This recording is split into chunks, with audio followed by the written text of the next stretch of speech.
आता आहे ना आपण 05234 टाकले, झिंक सल्फेट टाकले.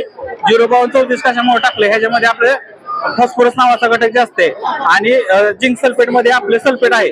तर त्याच्यामुळे काय होतं, दोन्ही खतांचं बॉन्डिंग झाल्यामुळे आपले क्षार तयार झाले. दिसलं का तुम्हाला?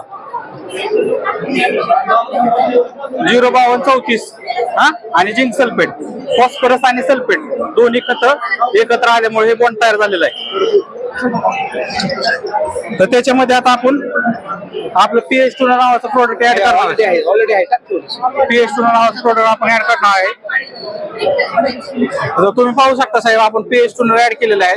आता जसं जसं आपण हे मिक्स केले तसं तसं ह्याचे दोन्ही पण खत सेपरेट होणार, म्हणजे 05234 पण वेगळं होणार आणि झिंक सल्फेट पण वेगळं होणार.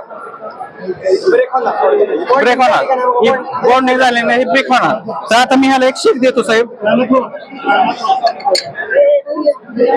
हे बघू शकता तुम्ही.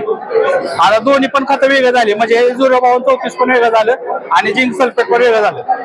तर अशा पद्धतीने हे आपले दोन्ही पण खतं आपल्या पिकाला अवेलेबल होणार. त्याच्यामध्ये समजा ऊसासारखं पीक असेल तर तुम्हाला फुटवायला वगैरे, पांढऱ्या मुळ्यांची वाढ, जमीन भुसभुशीत करायला, क्षार वगैरे जमिनीतले जर जास्त झाले असेल तर त्याला पण काम करतं. परत ड्रिप लाईन चोकअप झालेली असेल ते पण क्लिअर करायला काम करतं. अशा पद्धतीने आपलं PH2 नावाचं, KB बायो ऑर्गॅनिकचं PH2 नावाचं प्रोडक्ट काम करतं.